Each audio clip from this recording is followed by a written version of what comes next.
मेरी शादी वाले दिन मेरा 15 साल का देवर आरव बहुत खुश था। मैंने हमेशा उसे अपना छोटा भाई समझा था और वो भी मुझे भाभी माँ कहकर पुकारता था। मेरे पति की मृत्यु के कुछ दिन बाद मुझे अकेले सोने में डर लगने लगा था, इसलिए मैं अपने देवर आरव को अपने साथ बिस्तर पे सुलाने लगी। सर्दियों की रातें थीं और एक ही रजाई में अपने देवर के साथ लेटना मुझे बहुत अजीब सा लग रहा था। मेरे पति की मृत्यु के बाद मैंने बहुत मुश्किल से दिन काटे थे, लेकिन मैं कब तक इस तरह जीती रहती। उस रात मैंने सोचा कि एक बार अपने देवर को आजमा के देखूं। आधी रात को मैंने उसे हिलाकर जगाया। वो गहरी नींद में था, लेकिन जैसे ही मैंने उसके बदन को छुआ, मेरी आंखें हैरानी से फटी की फटी रह गई। मेरे पति की मृत्यु को अभी केवल 3 दिन ही हुए थे। मेरे घर में सास ससुर और ननद कोई नहीं थे। मेरे पति का इस दुनिया में अपने छोटे भाई आरव के अलावा और कोई नहीं था। आरव की उम्र 15 साल थी। वो मुझसे बहुत छोटा था। मैंने उसे कभी छोटे भाई से ज्यादा कुछ नहीं समझा। जब मेरी शादी हुई थी तब वो शादी में सबसे ज्यादा नाच रहा था। कहता था कि उसे नई माँ मिल गई है। लेकिन मेरी माँ मुझे हमेशा चेताती थी, बेटी तुम्हारा देवर तुम्हारा बेटा नहीं है, उससे दूरी बनाए रखो। थोड़े साल बाद वो जवान हो जाएगा, फिर तुम्हें उससे पर्दा करना पड़ेगा, इसलिए अभी से उसे आदत डाल दो कि वो तुम्हारे कमरे में बिना इजाजत ना आए। मैंने कई बार देखा है कि तुम्हारा देवर बिना वजह तुम्हारे कमरे में चला आता है। बेटी तुम्हें ऐसा नहीं करना चाहिए। तुम शादीशुदा हो, तुम्हें अपने पति और ससुराल वालों की इज्जत का भी ख्याल रखना चाहिए। मैं माँ की बातें सुनकर उनसे नाराज हो जाती थी। मुझे लगता था कि वो आरव के बारे में गलत सोचती हैं। लेकिन जब मैं बेसहारा हो गई, मेरे पति इस दुनिया से चले गए, तो मेरी आंखों से आंसू नहीं रुकते थे। मैं सोच भी नहीं सकती थी कि वो मुझे अपने 15 साल के भाई के साथ छोड़कर चले जाएंगे। मेरी जिंदगी अंधेरी हो गई थी। रो रो कर मेरा बुरा हाल था। रात के 12 बज चुके थे। मेरा देवर आरव अभी तक घर नहीं लौटा था। शायद वो रिश्तेदारों के पास व्यस्त था। मेरा दिल कह रहा था कि अगर वो आज नहीं आया तो अच्छा है, क्योंकि अगर आ गया तो मुझे बहुत असहज महसूस होगा। मुझे बार बार माँ की बातें याद आ रही थीं। तभी बड़े से मकान के मुख्य दरवाजे पर दस्तक हुई। मेरा दिल मुंह को आ गया। मैंने सोचा पता नहीं कौन होगा, लेकिन बाहर से आरव की आवाज आई, भाभी दरवाजा खोलो ना, मैं हूं। मैं डरते डरते दरवाजा खोलने गई। आज ये घर मुझे भूतिया लग रहा था। आरव मुझे कोई जंगली जानवर सा लग रहा था। पता नहीं क्यों मैं उसके बारे में इतना बुरा सोचने लगी थी। भाभी आपने खाना खाया? उसने बड़े मासूम अंदाज में पूछा। उसकी आंखें नीची थीं और हाथ में एक प्लास्टिक की थैली थी। थैली में बाहर का बना हुआ खाना था। उसने प्लास्टिक की डिब्बी में खाना निकालकर मेरे सामने रख दिया। भाभी, मुझे खाना बनाना नहीं आता। मैं आपके लिए होटल से खाना लाया हूं, आप खा लो, वरना भूख से बीमार पड़ जाओगे। मैं भैया के बाद अपनी माँ को नहीं खोना चाहता। आरव की आंखों में भी आंसू थे। वो मुझे माँ कह रहा था, लेकिन मेरे दिमाग में माँ की चेतावनी घूम रही थी। भाभी, आपको चिंता करने की कोई जरूरत नहीं, मैं आपका पूरा ख्याल रखूंगा। आप इस घर से कहीं नहीं जाएंगे। वो बहुत भावुक होकर बातें कर रहा था, लेकिन मेरे मन में हजार उलझनें थीं। फिर उसने एक अजीब सी बात कही, भाभी आप इसी कमरे में सो जाइए। ऊपर वाला कमरा छत के पास है। मुझे लगता है आपको वहां नहीं रहना चाहिए। अब सबको पता चल गया है कि भैया नहीं रहे। कोई भी बुरी नीयत से घर में घुस सकता है। मैं हैरान थी कि 15 साल का लड़का इतनी समझदारी की बातें कैसे कर रहा है। क्या किसी ने उसे कुछ सिखाया था? लेकिन उसकी बात सही थी। मैं उसके कमरे में चली गई। आरव का कमरा नीचे था, जबकि मैं और मेरे पति ऊपर वाले कमरे में रहते थे। मुझे बहुत अजीब लग रहा था। पहली बार मैं अपने कमरे के अलावा किसी और के कमरे में रात गुजारने जा रही थी। लेकिन जैसे ही मैंने कमरे का दरवाजा बंद किया, मेरी नजर एक ऐसी चीज पर पड़ी जिसने मेरे होश उड़ा दिए।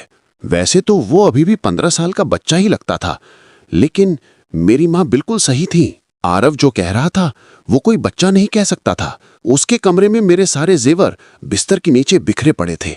मैंने तो उन्हें तिजोरी में बंद करके रखा था। ये सब उसके हाथ कैसे लग गया? ये बहुत डरावना था। मैंने सोचा सुबह होते ही उससे सवाल करूंगी, लेकिन उस वक्त मुझे बहुत नींद आ रही थी। मैंने दरवाजा अंदर से कुंडी लगा दी और सोने की तैयारी करने लगे। पता नहीं क्यों मुझे इतनी गहरी नींद आ रही थी, जबकि पिछले 3 दिनों से एक पल को भी चैन नहीं था। मुझे लगा शायद आरव के लाए खाने में कुछ मिलाया गया था, लेकिन सोचते सोचते मैं गहरी नींद में सो गई। जब आंख खुली तो सुबह के 11 बज चुके थे। मैं हैरान थी कि मुझे इतनी लंबी नींद कैसे आ गई। पिछले 3 दिनों से तो एक पल को भी चैन नहीं था, लेकिन आज जैसे किसी ने दवा दे दी हो। मेरे दिमाग में बार बार यही ख्याल आ रहा था कि कहीं आरव ने खाने में कुछ मिलाया तो नहीं। लेकिन आरव ऐसा क्यों करेगा? मैं आंखें मसलते हुए बाहर निकली तो देखा आरव किचन में चाय बना रहा था। उसे देखकर मुझे बहुत गुस्सा भी आया और डर भी लगा। भाभी, आप सो गई थीं? अच्छी नींद आई ना? उसने मुस्कुराते हुए कहा। मैंने डरे हुए लहजे में कहा, हाँ, आज बहुत अच्छी नींद आई। आएगी भी भाभी, मैंने आपके खाने में नींद की 2 गोलियां मिला दी थीं। मैंने अपने दोस्त से कहा था कि मेरी भाभी को नींद नहीं आ रही। उसने कहा खाने में नींद की गोली डाल दो, अच्छे से सो जाएंगी। मैं चौंक गई कि आरव इतनी नीच हरकत कैसे कर सकता है। आरव, तुम ये क्या कह रहे हो? तुम अपनी भाभी को बेहोश करना चाहते थे? नहीं भाभी, मैं तो चाहता था कि आप आराम से सो जाएं। अब देखो कितनी ताजगी है आपके चेहरे पर। लो, चाय पी लो। उसने कप का चाय मेरे सामने रख दिया। मैं शक के मारे कांप रही थी। इसमें भी कुछ मिलाया तो नहीं? नहीं भाभी, मैंने तो आपके सुकून के लिए गोली डाली थी। आप चाहे तो मैं पहले पी लूं? चलो हम आधी आधी चाय पीते हैं। उसने कप से 2 घूंट पीकर मुझे दिखाया। मैं उसके मासूम चेहरे पर भरोसा कर बैठी। ठीक है, मुझे माफ कर दो, मैं तुम पर शक कर रही थी। आरव का चेहरा सच में बहुत मासूम था। मैंने उस दिन उससे जेवर के बारे में कुछ नहीं कहा। मैं देखना चाहती थी कि वो आगे क्या करता है। थोड़ी देर बाद उसने खुद बात शुरू की। भाभी, मैं आपके जेवर बेचना चाहता हूँ। मेरे एक बहुत अच्छे अंकल हैं, वो जेवर बेचकर हमें ढेर सारे पैसे देंगे। हम उन पैसों से अपना एक पक्का मकान खरीद लेंगे। इस किराए के मकान में कब तक रहेंगे? मकान मालिक कल किराया मांगने आने वाला है। हमारे पास तो पैसे भी नहीं हैं। आरव की बातें सुनकर मैं दंग रह गई। मैंने तो अभी ऐसा सोचा भी नहीं था। मैंने कहा, आरव, तुम्हें यह ख्याल कैसे आया कि हम अपना घर खरीदें? भाभी, मुझे आगे जिंदगी में शादी भी करनी है। हमें तो सारी उम्र साथ रहना है। अपना घर होना बहुत जरूरी है। किराए के मकान में इंसान बस जलील होता है। मैंने जेवर के बारे में कुछ नहीं कहा, लेकिन मुझे डर था कि अगर हमने जल्दी कुछ नहीं किया तो हम सड़क पर आ जाएंगे। मैं एक विधवा औरत थी और मेरा देवर सिर्फ 15 साल का। ऐसे में कोई भी हमें ठग सकता था। मैंने सोचा अपने मायके वालों से सलाह लूं। मैंने उन्हें फोन करके बताया कि मैं जेवर बेचकर अपना घर लेना चाहती हूं, लेकिन उन्होंने कहा घर लेने की कोई जरूरत नहीं। तुम विधवा हो गई हो, अब हमारे पास आ जाओ। मैं उनके घर नहीं जाना चाहती थी। मुझे पता था कि मेरे भाई अपनी बीवियों के आगे कुछ नहीं। वो अपनी विधवा बहन को बोझ समझेंगे। जिंदगी भर उनके सहारे नहीं जिया जा सकता। ये अच्छा मौका था। मैं अपने जेवर बेचकर अपना घर ले सकती थी। मेरे पति ने मेरे लिए बहुत सारे जेवर बनवाए थे, लेकिन अब मैंने फैसला कर लिया। मैंने आरव से कहा, ठीक है, तुम चाहो तो जेवर बेच दो। मैं अपने मायके वालों से पूरी तरह निराश हो चुकी थी। आरव ने अपने उस अंकल को सारे जेवर दे दिए। सिर्फ 2 दिन बाद उन्होंने हमें एक बहुत अच्छी कॉलोनी में नए घर की चाबी और सारे कागजात दे दिए। मैं पूरी तरह हैरान थी। सिर्फ 2 दिन में घर कैसे मिल सकता है? लोगों को तो महीनों लग जाते हैं, रजिस्ट्री, ट्रांसफर, बैंक के चक्कर। लेकिन जब आरव ने कागजात मेरे हाथ में थमाए तो मैं अवाक रह गई। वो सिर्फ 15 साल का था, लेकिन उसकी समझ किसी 50 साल के आदमी से ज्यादा थी। फिर उसने एक अजीब सी बात कही, भाभी, अब हम नया घर साफ कर लेंगे। उसके बाद आपसे एक बहुत जरूरी बात करनी है। उसकी आंखों में एक अजीब सी चमक थी, जिसे देखकर मैं समझ नहीं पा रही थी कि वो मुझसे क्या कहना चाहता है। उस वक्त मैं जल्दबाजी में थी। हमने नए घर में सारा सामान शिफ्ट कर दिया। अब खाने पीने और राशन की चिंता थी। मैंने कभी नौकरी नहीं की थी। फिर आरव बार बार कह रहा था कि उसे मुझसे जरूरी बात करनी है।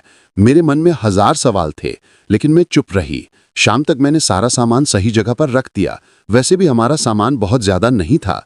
मैंने बहुत अच्छा खाना बनाया, बिल्कुल वैसा जैसा मैं अपने पति के लिए बनाती थी। मैं आरव का इंतजार कर रही थी, क्योंकि अब वो इस घर का अहम हिस्सा था। मैं नहीं चाहती थी कि वो बाहर गंदा खाना खाए। मैंने उसके लिए बहुत प्यार से खाना बनाया था, लेकिन उस दिन वो घर नहीं लौटा। मुझे बहुत बुरा लग रहा था। उसे तो अब घर पर होना चाहिए था। रात के 10 बज गए थे। मेरे पति के रहते वो शाम 7 बजे तक घर आ जाता था और फिर बाहर कदम नहीं रखता था। मैं उसका इंतजार करती रही। रात के 12 बज गए। आखिरकार उसने दरवाजे पर जोरदार दस्तक दी। मैं गुस्से में दरवाजा खोलकर उस पर बरस पड़ी। कहाँ चले गए थे आरव? तुम्हें जरा भी शर्म नहीं? मैं तुम्हारी विधवा भाभी तुम्हारा इंतजार कर रही थी।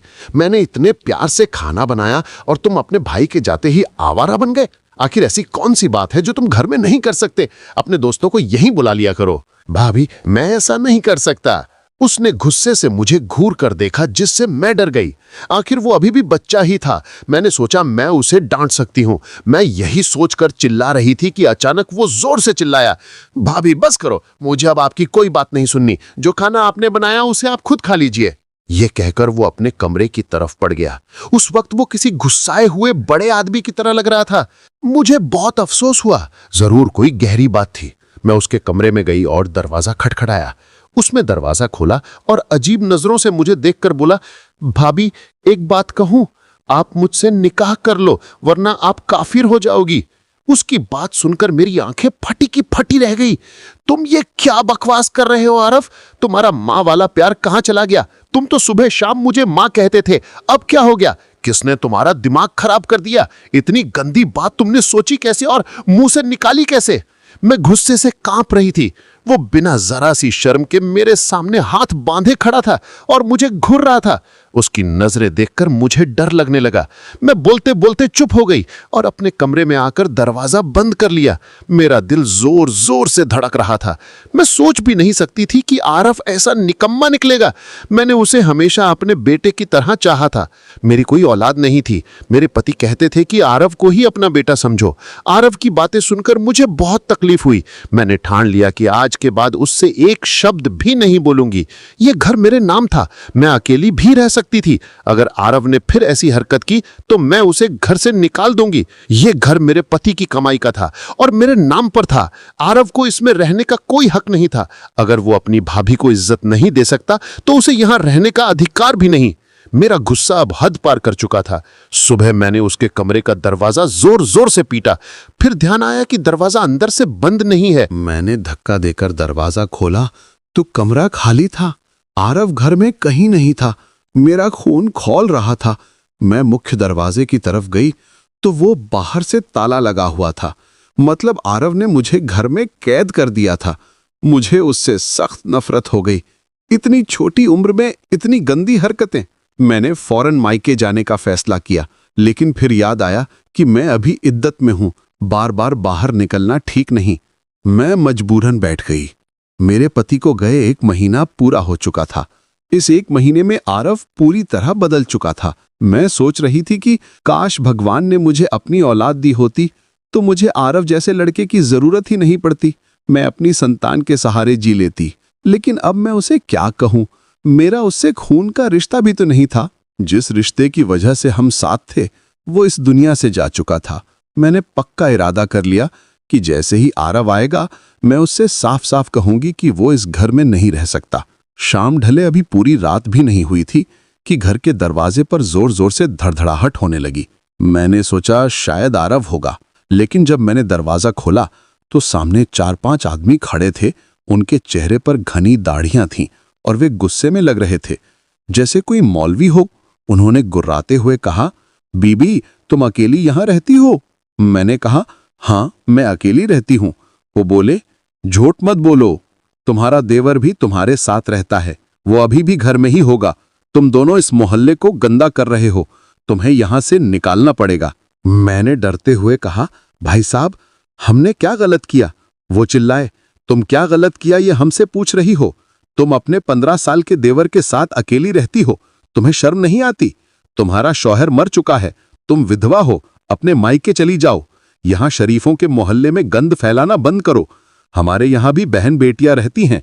ऐसे हरामखोरों को हम बर्दाश्त नहीं करेंगे। मुझे उन पर बहुत गुस्सा आया, लेकिन मैं अकेली औरत थी। मैंने चुपचाप उनके मुंह पर दरवाजा बंद कर दिया। मेरी आंखों से आंसू बहने लगे। ये सब आरव की करतूत थी। उसने ही मोहल्ले में मेरे खिलाफ अफवाहें फैलाई होंगी कि मैं बहुत बुरी औरत हूं। सच कहा जाता है कि ये दुनिया अकेली औरत को जीने नहीं देती। भगवान सबकी इज्जत बचाए। मैंने फौरन अपना सामान बांधना शुरू कर दिया। अब यहाँ रहना मेरे लिए नामुमकिन हो गया था। मैं जानती थी कि आरव ने ही मेरे खिलाफ ये सारी गंदी बातें फैलाई थीं। मैं रोते हुए अपना सूटकेस भर रही थी कि तभी फिर दरवाजे पर जोरदार दस्तक हुई। मैं डर गई। मुझे लगा वो लोग फिर आए हैं, लेकिन इस बार आवाज आरव की थी। भाभी दरवाजा खोलो, मैं हूं। मैं गुस्से और डर के मारे कांप रही थी, लेकिन दरवाजा खोल दिया। आरव अंदर आया और मुस्कुराते हुए बोला, भाभी आप तैयार हो जाओ, आज रात हम निकाह करेंगे। मैंने हैरानी से उसकी तरफ देखा। तुम पागल हो गए हो आरव, मैं तुम्हारी भाभी हूं, तुम मुझसे निकाह नहीं कर सकते, ये गुनाह है। आरव हंसते हुए बोला, भाभी गुनाह तो तब होता जब भैया जिंदा होते, अब भैया नहीं हैं, आप विधवा हैं और मैं आपका सबसे करीबी मर्द। शरीयत में विधवा का निकाह उसके देवर से सबसे पहले होता है, मैंने बहुत पढ़ लिया है, आप मना करोगी तो काफिर हो जाओगी। मैं चीखते हुए बोली, चुप करो आरव, तुम्हें शर्म नहीं आती ऐसी गंदी बातें करते हुए, मैं तुम्हें अपना बेटा समझती ही।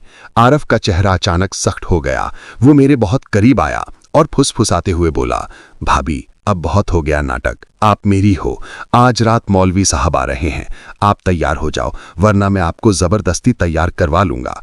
उसकी आंखों में वहशीपन था, मैं डर के मारे कांपने लगी। मैंने भागने की कोशिश की, लेकिन आरव ने मेरी बाजू पकड़ ली और जोर से खींचा। भाभी आप जहां भी जाएंगी मैं आपको ढूंढ लूंगा, अब आप सिर्फ मेरी हो। ये घर भी मेरे नाम हो चुका है, वो कागजात जो मैंने आपको दिखाए हैं वो फर्जी थे, असली कागजात पर सिर्फ मेरे साइन है, आप कुछ भी नहीं कर सकती। मैं सदमे में थी, मेरे पैरों तले जमीन खिसक गई। आरव ने मुझे धक्का देकर बेड पर फेंक दिया और बोला, आराम कर लो भाभी, रात को बहुत कुछ होना है। वो कमरे से बाहर चला गया और बाहर से ताला लगा दिया। मैं रोते हुए बिस्तर पर गिर पड़ी। मेरी जिंदगी तबाह हो चुकी थी। एक 15 साल का लड़का मुझे अपने जाल में फंसा चुका था। मैंने भगवान से दुआ मांगी कि कोई चमत्कार हो और मैं इस हैवान से बच जाऊं, लेकिन बाहर से मौलवी की आवाज आने लगी थी। निकाह की तैयारी शुरू हो चुकी थी। मैं चीखना चाहती थी, लेकिन मेरी आवाज गले में ही दबकर रह गई। आरव ने दरवाजा खोला और 2 औरतों को अंदर भेजा। वे मेरे पास आईं और बोलीं, बेटी तैयार हो जाओ, निकाह का वक्त हो गया। मैंने मना किया, लेकिन उन्होंने जबरदस्ती मुझे तैयार करना शुरू कर दिया। मेरी आंखों से आंसू नहीं रुक रहे थे। मैंने सोचा था कि विधवा होने के बाद मेरी जिंदगी शांत हो जाएगी, लेकिन यह तो शुरू ही हुई थी। आरव ने मुझे अपना गुलाम बना लिया था। रात के 11 बज चुके थे। मौलवी साहब कमरे में आए। आरव मेरे बगल में बैठ गया। मैं कुछ बोलना चाहती थी, लेकिन मेरी जुबान बंद थी। मौलवी साहब ने निकाह की रस्म शुरू कर दी। कबूल है, कबूल है, कबूल है। मेरी जिंदगी का सबसे काला दिन था। मैंने मजबूरन कबूल कहा।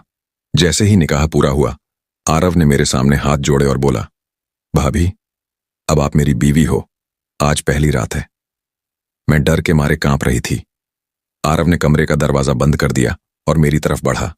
मैं चीखी, लेकिन किसी ने नहीं सुनी। उस रात आरव ने मेरे साथ जो किया वह मैं कभी भूल नहीं सकती। 15 साल का लड़का मेरे बदन पर हावी हो गया। मेरी जिंदगी हमेशा के लिए बदल गई। उसके बाद आरव ने मुझे अपनी कैद में रखा। मोहल्ले वाले चुप हो गए, क्योंकि अब मैं उसकी कानूनी बीवी थी। मेरी कोई सुनने वाला नहीं था। मैं दिन रात रोती रहती थी, लेकिन कोई फायदा नहीं। आरव अब मेरा मालिक बन चुका था। वह मुझे जहां चाहता था ले जाता और जो चाहता था करता। मैं बस एक जिंदा लाश बनकर रह गई थी।